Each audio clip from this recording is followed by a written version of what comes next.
Hello dear students, maths पर एक गणितीय अध्ययनशाला हमारे चैनल पे आपका स्वागत है। हमारा चैनल आरबीएससी की ऑनलाइन क्लासें आपको प्रोवाइड करा रहा है कक्षा 10 के लिए। तो मैथ की क्लास में हमने जो पिछला पार्ट पढ़ा था वो हमारे पास था, बहुत ही महत्वपूर्ण था, कोऑर्डिनेट ज्योमेट्री। हमने बहुत सारे क्वेश्चन वहां पे हल किए। आज हम एक नया पार्ट पढ़ने वाले हैं जो है यहाँ पर चैप्टर नंबर 15वां चैप्टर है। वर्त से संबंधित प्रश्नावली है। उसके क्षेत्रफल किस प्रकार से, उसका क्षेत्रफल किस प्रकार से, उसके परिमाप की बात करेंगे, किस प्रकार से उसमें और टाइप के क्वेश्चन बनते हैं, वो सारे क्वेश्चन हम यहाँ पर पढ़ने वाले हैं। यहाँ पे 3 प्रश्नावलियां दे रखी है, 15.1, 15.2 और 15.3। आज की क्लास में हम डिस्कस करेंगे 15.1 को और 15.2 को। देखिए, कुछ बातें करते हैं इस प्रश्नावली के बारे में। जो 15.1 प्रश्नावली है ये बेसिक कंसेप्ट पर आधारित है। जो भी वर्त का बेसिक कंसेप्ट है, जैसे हम बात करें क्षेत्रफल की, वर्त के क्षेत्रफल की बात करें या फिर वर्त की परिधि की बात करें, तो बेसिक कंसेप्ट को बताया गया है 15.1 में। उससे थोड़ा सा लेवल हाई करते हुए त्रिज्य खंड का क्षेत्रफल किस प्रकार से निकाला जाएगा, तो त्रिज्य खंड क्या होता है वो हम जानेंगे। उसका क्षेत्रफल कैसे ज्ञात करेंगे, चाप की लंबाई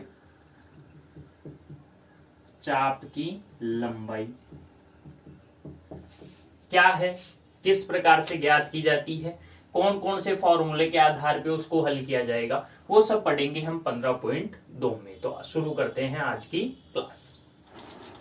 आज की क्लास में सबसे पहले एक बेसिक क्वेश्चन लिया है। ये कई बार पूछा जाता है। दिया गया है आपके पास एक वर्त है और उस वर्त की आपको क्या दे रखी है, परिधि दे रखी है और कितनी दे रखी है, 44 मीटर। कह रहा है इस वर्त का आप क्या निकालिए, वर्त का निकालिए आप एरिया, वर्त का आप क्या निकालिए, क्षेत्रफल। वर्त का क्षेत्रफल आपको निकालना है, परिधि आपको दे रखी है। तो सबसे पहले हम लिखेंगे, जब हम इसको हल करेंगे, दिया गया क्या है, वर्त की परिधि हमें दी हुई है तो लिख दी 44 मीटर। इसका मतलब क्या है, हमें दिया गया है 2 पाई आर और वो कितना दे रखा है हमें, 44। यही तो वर्त की परिधि है। वर्त की परिधि का सूत्र क्या होता है, 2 पाई आर, यानी 2 पाई आर हमें कितना दे रखा है, 44। अब यहां से हम किसका मान निकाल सकते हैं, आर का। और आर कौन होने वाली है, आर होने वाली है त्रिज्या। आर कौन होने वाली है, त्रिज्या। 2 पाई का भाग देंगे, पाई का मान होता है 22/7। हल करेंगे, 22 एकम 22, 22 दूना 44, 2 से कट गए 2। तो आर हमारे पास यानी त्रिज्या हमारे पास उस वर्त की कितनी आ गई, 7 सेंटीमीटर। ये आ गई उस वर्त की हमारे पास त्रिज्या। अब हमें पूछा क्या गया था, वर्त का क्षेत्रफल। अब जानते हैं वर्त के क्षेत्रफल का सूत्र पाई आर स्क्वायर, वही रखेंगे 22/7 गुणा आर आ गया हमारे पास 7 गुणा 7, कट गया 7 दूनी 14, 7 दूनी 14 और 1 15 वर्ग। किस में दिया गया था मान, मीटर। तो आंसर भी कैसे आएगा, मीटर में। इकाई को हमें क्या करना होगा, वर्ग। ये एक बेसिक क्वेश्चन था। स्टेप बाय स्टेप हम आगे प्रश्नों को हल करते जाएंगे। तो एक सामान्य सा क्वेश्चन था, परिधि दे दी और पूछ लिया वर्त का क्षेत्रफल। पहले काम करना था, त्रिज्या निकालनी थी और त्रिज्या के आधार पे हमें क्या करना था, वर्त का क्षेत्रफल ज्ञात करना था। अब अगला क्वेश्चन है हमारे पास, एक अर्धवर्ताकार प्लाट है आपके पास। अर्धवर्त बना लेते हैं। ये अर्धवर्ताकार हमारे पास एक प्लाट हो गया। इस अर्धवर्ताकार प्लाट का उसने दे रखी है त्रिज्या, यानी आर दे रखी है और कितनी दे रखी है, 21 मीटर। पूछ रहा है इसका क्षेत्रफल और परिमाप ज्ञात कीजिए। सबसे पहले क्या दिया है, अर्धवर्ताकार प्लाट की त्रिज्या आर बराबर कितनी, 21 मीटर। फिर उसने कहा उसका क्षेत्रफल निकालो। तो अर्धवर्ताकार प्लाट का क्षेत्रफल। अब सीधी सी बात है, अगर पूरे वर्ताकार, अगर आपके पास प्लाट होता तो उसका आपके पास क्षेत्रफल होता है पाई आर स्क्वायर। अब वो आधा ही है तो पाई आर स्क्वायर बट्टा 2 हल कर लेंगे। पाई 22/7, आर कितना है आपके पास 21 है, तो 21 गुणा 21 और 2 का भी नीचे क्या देना है भाग, तो 7 दिया 21 और ये कट गया 11, 11 दिया 33 गुणा 21 693 वर्ग मीटर। ये आ गया हमारे पास उस अर्धवर्ताकार प्लाट का क्षेत्रफल। लेकिन हमें और ज्ञात कुछ पूछा है, परिमाप भी निकालेंगे। तो अर्धवर्ताकार प्लाट का परिमाप। अब ध्यान से समझिए, देखिए यहां पे बहुत महत्वपूर्ण है। आधा वर्त है तो उसके लिए परिधि भी तो आधी हो गई यानी 2 पाई आर बटा 2। लेकिन ध्यान से सुनिए, आधा भाग तो हो गया लेकिन ये भाग ऐड भी तो हुआ है भाई। पहले जब हम वर्त की परिधि की बात कर रहे थे, वर्त की परिधि की जब हम बात करते हैं, ये हमने वर्त बना लिया, ये पूरी परिधि है। अब इसको आधा काट दिया तो ये आधी रह गई, लेकिन ये हिस्सा भी तो आ गया, ऐड हो गया।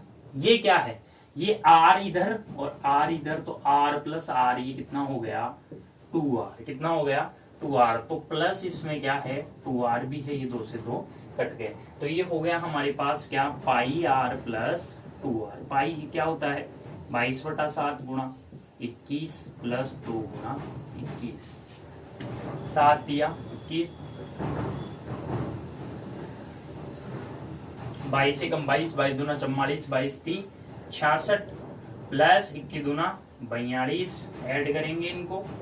तो 6 और 2 कितने हो गए 8 और 6 और 4 कितने हो गए 10, तो 108 मीटर। ये आ गया हमारे पास अर्धवर्ताकार प्लाट का परिमाप। देखिए लॉजिकल क्वेश्चन था, आपके पास अर्धवर्त की क्या पूछ रहा है, परिमाप पूछ रहा है। तो अर्धवर्त का जब परिमाप पूछा जाएगा तो 2 पाई आर का हाफ हो गया, लेकिन ये भाग जिसको हम व्यास कह सकते हैं ये भी तो ऐड हुआ, तो उसको हमें क्या करना पड़ेगा, ऐड करना पड़ेगा। व्यास क्या होता है, जो आपके पास त्रिज्या होती है उसका दुगना होता है, तो हमने उसको क्या कर दिया, ऐड कर लिया, हल कर दिया। परिमाप आ गया 108 और क्षेत्रफल आया ये जो अर्धवर्त हमें दे रखा था इसका 693 वर्ग मीटर। अगला क्वेश्चन आपके सामने स्क्रीन पे है। इसमें कह रहा है कि आपके पास कोई एक वर्ताकार खेत है, उस खेत पर 24 रुपए प्रति मीटर की दर से बाड़ लगाई जाती है, तो पैसा खर्च होता है 5285। फिर कह रहा है इस क्षेत्र की 0.50 रुपए प्रति वर्ग मीटर की दर से जुताई की जाती है, तो बताइए जुताई करने में खेत में कितना व्यय होगा। लेकिन प्रश्न में देखिए त्रिज्या नहीं दे रखी है, त्रिज्या नहीं दे रखी है। उसने क्या कहा है, उसने कहा है कि 24 रुपए प्रति मीटर ये उसने व्यय किया है, तो उसके पास पूरा खर्चा हुआ, बाड़ लगाई उसने, वर्ताकार खेत में क्या लगा दी, बाड़। कितने रुपए में लगाई है 5285। यानी 24 को अगर हम गुणा करें 2 पाई आर से, अरे बाड़ जब भी लगाई जाएगी तो परिधि भी लगाई जाएगी, तो परिधि को अगर 24 से गुणा करते हैं तो वो कितना आता है 5285, ये वो कह रहा है। तो यहां से हम क्या निकाल सकते हैं, यहां से हम आर निकाल सकते हैं। कैसे निकलेगा आर, इस प्रकार से 24 गुणा 2 पाई का इधर दे देंगे भाग, यहां से हमारी क्या आ जाएगी त्रिज्या। फिर उसने कहा कि अब आपके पास ये काम हो गया, पहला तो बाड़ लगाई इतने रुपए में लग गई। फिर कह रहा है कि अगर उसकी जुताई की जाती है, उस खेत को अंदर से जोता जाता है, तो जुताई में प्रति वर्ग मीटर 50 पैसे का खर्च आता है। यानी 1 वर्ग मीटर पर कितने का खर्च आ जाता है 0.50 रुपए का, 0.50 रुपए का। तब पूछा है कि पूरे खेत में कितना व्यय आएगा, तो इसके लिए हमें क्या निकालना पड़ेगा, हमें निकालना पड़ेगा क्षेत्रफल। क्या निकालना पड़ेगा, क्षेत्रफल, और क्षेत्रफल हम आसानी से निकाल सकते हैं क्योंकि यहां से हमारे पास क्या निकल के आ जाएगी, त्रिज्या। जब त्रिज्या आपके पास आ जाएगी तो पाई आर स्क्वायर में उसको आप रख दोगे और क्या निकाल लोगे, क्षेत्रफल निकाल लोगे। फिर जो भी क्षेत्रफल आएगा, जो भी आपके पास क्षेत्रफल आ गया, उस क्षेत्रफल को हम गुणा कर देंगे 0.50 पैसे से, तो वो हमारा जो व्यय होगा, किसका व्यय आएगा, खेत में जुताई करने में जितना पैसा लगा है वो आपके सामने आ जाएगा। अब एक टाइप का क्वेश्चन और लेते हैं हम यहाँ पे। प्रश्न कई बार पूछ लिया जाता है कि जैसे ये आपके पास एक वर्त है और इस वर्त के बाहर एक कोई मार्ग बना हुआ है, ऐसा पूछ लेगा, ये जो बाहर मार्ग बना हुआ है इस मार्ग का आपको क्या निकालना है, क्षेत्रफल, बाहरी मार्ग का क्षेत्रफल। अब क्या क्या देगा आपको, देखिए इस प्रश्न में त्रिज्या देगा अंदर वाले भाग की, मान लिया R1 है, और बाहर वाले भाग की भी आपको त्रिज्या मिलेगी, वो मान लिया क्या दी हुई है, R2, यानी R1 अंदर वाले भाग की त्रिज्या देगा, R2 देगा बाहर वाले भाग की त्रिज्या। अब समझना इस बात को, जैसे मान लो त्रिज्या ना दे, जैसे उसने कह दिया कि अंदर वाले भाग, यानी जो अंदर वाला भाग है मान लिया वो R1 है, उसकी त्रिज्या वो तो 7 है, और जो बाहरी मार्ग बना हुआ है वो मार्ग उसने कह दिया कि वो ये 7 मीटर दे रखी है मान लो, तो वो कह दिया बाहर वाला मार्ग 4 मीटर चौड़ा है। तो आप खुद निकाल सकते हैं कि अंदर वाले भाग की तो त्रिज्या 7 दे रखी है उसने, बाहर वाला मार्ग कितना दे रखा है, 4 मीटर का, तो 7 अंदर 4 ये, तो टोटल R2 कितनी हो जाएगी, 7 + 4 = 11।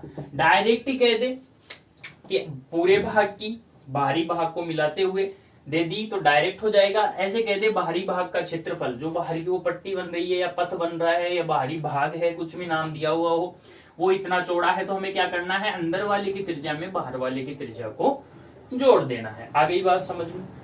अब पूछ लिया बाहरी भाग का क्षेत्रफल निकालो, देखो अंदर वाले भाग का क्षेत्रफल निकालेंगे तो पाई आर स्क्वायर हो जाएगा। अब यहाँ पे R हमने R1 मानी है तो क्या हो गया, पाई R1 स्क्वायर। बाहरी वाले भाग का क्षेत्रफल निकालेंगे तो पाई R2 का स्क्वायर होगा कि नहीं होगा। अब ये बताओ दोनों में बड़ा कौन, बाहरी वाला बड़ा, बाहरी वाले को मिलाते हुए, ठीक है। जो बड़ा भाग है उसमें से छोटे भाग को हम क्या कर देंगे, घटा देंगे। आ रही होगी बात समझ में कि हम क्या करेंगे, अंदर वाले भाग का क्षेत्रफल और संपूर्ण भाग का क्षेत्रफल, ये हो गया हमारे पास संपूर्ण भाग का क्षेत्रफल, ये हो गया अंदर वाले भाग का क्षेत्रफल। तो संपूर्ण क्षेत्रफल में से अंदर वाले को घटा देंगे तो हमें क्या मिल जाएगा, बाहरी भाग का क्षेत्रफल। तो इसको एक फॉर्मूला भी बना सकते हैं, जैसे पाई R2 का स्क्वायर माइनस पाई R1 का स्क्वायर। यहां से क्या ले, कॉमन ले ले, किसको, पाई को, तो अंदर बच गया R2 का स्क्वायर माइनस R1 का स्क्वायर। ये फॉर्मूला हम इम्प्लांट कर देंगे, हमें क्या मिल जाएगा, बाहरी भाग का क्षेत्रफल मिल जाएगा। तो इस प्रकार से 15.1 के सभी क्वेश्चन हमने लगभग देख लिए हैं। इसी टाइप के क्वेश्चन है, आप सभी को हल करें। तो शुरू करते हैं अगली प्रश्नावली का प्रश्न। ये जो प्रश्न आधारित है, ये आधारित है चाप की लंबाई यहाँ पूछी गई है, और चाप की लंबाई का सूत्र होता है 2πr θ/360। देखिए समझते भी हैं कि कैसे सूत्र आया। मान लीजिए, देखिए पहले प्रश्न को एक बार डायग्राम का बनाते हैं पूरा कंप्लीट। वर्त की त्रिज्या हमें दे रखी है 7 सेंटीमीटर, ठीक है। तो ये वर्त की त्रिज्या हो गई 7 सेंटीमीटर। कह रहा है केंद्र पर अंतरित कोण 60 डिग्री है, यानी वर्त की त्रिज्या द्वारा जो केंद्र पर कोण बन रहा है वो कितने डिग्री का बन रहा है, 60 डिग्री का। तो ये त्रिज्या हो गई, त्रिज्या द्वारा केंद्र पर अंतरित कोण कितना है, 60 डिग्री। तो पूछा है चाप की लंबाई, तो यहां से जो ये चाप है, ये चाप, इसकी लंबाई पूछी है। अगर हम इस पूरे की बात करें तो ये तो 2πr है, ठीक है। और ये जो हिस्सा बचा, ये अब हम जानते हैं केंद्र पर कितने डिग्री का कोण बनता है, पूरा 360 का, ठीक है। अब उसमें से कितना बचा, ये 60, और कितने में से बचा, कितने इसमें से बचा, 360 में से तो वो कितना कोण बचा, थीटा कोण। तो यहाँ पर जो भी थीटा होगा वो हम रख देंगे। तो यहाँ पे जैसे 60 था तो हम क्या रखेंगे, 60। आ गई बात समझ में। पूरा 2πr बच गया। कितना बना रहा है कोण केंद्र पर, 60 डिग्री का। और पूरा कोण कितने का होता है वैसे, 360 का, बस वही है। तो क्या क्या दिया गया है वो लिख देंगे। सबसे पहले वर्त की त्रिज्या 7 सेमी, फिर कह देंगे केंद्र पर अंतरित कोण कितने डिग्री का, 60 डिग्री का, यानी ये अपना क्या हो गया, थीटा हो गया। चाप की लंबाई निकालनी है तो चाप की लंबाई का सूत्र 2πr थीटा बटा 360। तो 2 गुणा 22/7 गुणा 7 गुणा 60 बटा 360 कट गया। 7 से कट गए 7, 2 एकम 2, 2 तिया में 6 और 3 का भाग 22 में देंगे। 3 7 21 और बच गया 1, 3 तिया 9। तो 7.3 ये के सेंटीमीटर दे रखा था, तो ये आ गई चाप की लंबाई लगभग 7.3 सेंटीमीटर। तो ऐसे हम लिख देंगे। अब यहाँ पे इसकी चाप की लंबाई 7.3 सेंटीमीटर है। बहुत आसान सा क्वेश्चन था। यहाँ पे जो हमने सूत्र काम में लिया है ये है चाप की लंबाई। अब यहाँ पे एक होगा त्रिज्य खंड का क्षेत्रफल, त्रिज्य खंड का क्षेत्रफल। यही समझ लेते हैं क्या होगा त्रिज्य खंड का क्षेत्रफल, समझना बात को। ये त्रिज्याएं हैं, इनके द्वारा ये खंड बन गया, ये पूरा खंड है, ये इसका क्षेत्रफल हमें निकालना है। तो इसका सूत्र होता है πr² थीटा बटा 360। अभी बात देखिए, यहां पर पूछा चाप की लंबाई, तो पूरा चाप 2πr का, उसको गुणा करेंगे थीटा बटा 360 से, क्योंकि कोण कितने का बन रहा है, 60 का। पूरा कोण होता है 360 का। ऐसे ही अगर त्रिज्य खंड का क्षेत्रफल निकालना है तो पूरा क्षेत्रफल πr²। यहाँ पर कोण 60 का, पूरा कितने का होता है, 360 का। लिखी बात, हल किया, सूत्र में लिखेंगे और क्या निकाल लेंगे, त्रिज्य खंड का क्षेत्रफल निकाल लेंगे। जैसे यही हमको पूछता तो यहाँ पर त्रिज्य खंड का क्षेत्रफल क्या हो जाता है, 22/7 गुणा 7 गुणा 7 गुणा 60 बटा 360। हल कर लेते, क्या निकल के आ जाता है, त्रिज्य खंड का क्षेत्रफल। क्षेत्रफल पूछा है तो वर्ग में उत्तर आता, तो वर्ग सेंटीमीटर में हमको क्या मिल जाते, आंसर। तो त्रिज्य खंड का क्षेत्रफल पूछा जाए जहां पे आपको त्रिज्या दी गई है, आपको कोण दिया गया है, कोई दिक्कत नहीं है, हम इस प्रश्न को इस प्रकार से हल कर सकते हैं। तो एक प्रश्न ले लेते हैं त्रिज्य खंड के क्षेत्रफल पर आधारित। कह दिया एक वर्त है आपके पास, उस वर्त की जो आपके पास त्रिज्या दे रखी है वो 10.5 दे रखी है। उन त्रिज्याओं द्वारा केंद्र पर अंतरित कोण 45 डिग्री का है। तो उस क्षेत्रफल बताइए उस लघु त्रिज्य खंड। अब देखिए लघु और दीर्घ का अगर प्रश्न ध्यान से समझिएगा, लघु पूछे तो ये निकालना है, दीर्घ पूछे तो ये निकालना है। सर दीर्घ निकालेंगे वहां पे क्या होगा, अरे वहां दो टाइप से हम हल कर सकते हैं। देखिए एक तो क्या कर सकते हैं, लघु का निकाल लेंगे और पूरे πr² में से उस लघु के क्षेत्रफल को घटा देंगे। भाई जब भी आपको पूछा जाए किसका, दीर्घ का पूछ ले तो पहले लघु का निकाल लो और फिर संपूर्ण में से लघु त्रिज्य खंड के क्षेत्रफल को क्या कर दो, घटा दो। एक तो तरीका है। दूसरा तरीका, दीर्घ का पूछ रहा है, अब ये कितने डिग्री का बन रहा है, 45 का, तो फिर ये बाकी कितना बच गया, तो ये हो गया 360 माइनस 45। अब 360 में से 45 घटा लेंगे तो 15, 315 बच गए, 315 बच गए। तो अब ये कहाँ क्या हो जाएगा, फिर यहां से हो जाएगा πr² थीटा बटा 360। तो यहाँ पे थीटा का मान कितना रख देना, 315। तो वहां से डायरेक्ट आंसर आ जाएगा। लेकिन हमें यहाँ पूछा गया है लघु त्रिज्य खंड का, बताइए क्या हो जाएगा, πr² थीटा बटा 360 22/7 गुणा ये क्या है हमारे पास 10.5 गुणा 10.5 गुणा थीटा कितना है अपने पास 45/360। हल कर लेंगे, जो भी अपना आंसर आएगा वर्ग सेमी में वो क्या आ जाएगा, उस त्रिज्य खंड का क्षेत्रफल आ जाएगा। ऐसा प्रश्न परीक्षा में आ सकता है, छोटा क्वेश्चन आ सकता है, अच्छा क्वेश्चन है, सिंपल सी पर ध्यान देना है। लघु का पूछा है या दीर्घ का पूछा, लघु का पूछा डायरेक्ट फॉर्मूला रखो, दीर्घ का पूछा है तो पहले लघु का निकाल लो, संपूर्ण यानी πr² में से उसको घटा दो, वहां से निकाल लो। और वहां से ऐसे भी फॉर्मूला बना सकते हैं हम, जैसे दीर्घ का पूछ ले तो πr² minus pi r square theta बटा 360, तो यहाँ से पाई आर स्क्वायर क्या आ जाएगा, कॉमन आ जाएगा, तो 1 माइनस क्या हो जाएगा, थीटा बटा 360। यहाँ से भी हम दीर्घ का आंसर निकाल सकते हैं। तो ऐसे इन प्रश्नों को हम हल कर लेंगे। अब लेते हैं और क्वेश्चन। अगला क्वेश्चन आपके सामने स्क्रीन पे है। यहाँ पर क्या कर रहा है, 3 प्रश्न पूछे हैं। त्रिज्या 21 सेंटीमीटर वाले वृत्त के चाप केंद्र पर 60 डिग्री का कोण अंतरित करता है। चाप की लंबाई भी निकालनी है, चाप द्वारा बनाए गए त्रिज्यखंड का क्षेत्रफल भी निकालना है, और संगत जीवा द्वारा बनाए गए वृत्तखंड का क्षेत्रफल भी निकालना है। तो देखिए यहाँ पे समझिए, सबसे पहले हमें निकालनी है चाप की लंबाई। चाप की लंबाई, चाप की लंबाई का सूत्र 2 पाई आर थीटा बटा 360। इसको देखिए काटते हैं तो इसको ऐसे भी लिख सकते हैं, पाई आर थीटा बटा 180। इस फॉर्मूले में रखेंगे तो हमें क्या मिल जाएगी, चाप की लंबाई मिल जाएगी। दूसरा प्रश्न इसमें पूछा गया है त्रिज्यखंड का क्षेत्रफल। त्रिज्यखंड का क्षेत्रफल आप यहाँ पे ध्यान से देखेंगे तो त्रिज्यखंड का क्षेत्रफल हमारे पास formula pi r square theta बटा 360 तो है ही, लेकिन याद रखिएगा जब चाप की लंबाई दी गई है, जब क्या दी जाए, चाप की लंबाई, जिसको हम लिखते हैं कैपिटल एल से, वो दी हुई हो और त्रिज्यखंड का क्षेत्रफल पूछ ले, तो वो तो हमने निकाल ही ली, यहां से वो आ जाएगी। तो आप उसको 1/2 गुणा आर से गुणा कर दो, जो भी आपके पास चाप की लंबाई आई, चाप की लंबाई, उस चाप की लंबाई को आप किससे गुणा कर दो, आप उसको गुणा कर दो आर से। उसको किससे गुणा कर दीजिए, त्रिज्या से गुणा कर दीजिए, और 1/2 यानी 2 का क्या दे दीजिए, भाग। तो वहां से क्या मिल जाएगा आपको, त्रिज्यखंड का क्षेत्रफल। यानी त्रिज्यखंड का क्षेत्रफल के 2 सूत्र हो गए, एक हमारा पाई आर स्क्वायर थीटा बटा 360, एक जब चाप की लंबाई दी हुई हो तो 1/2 गुणा एल गुणा आर।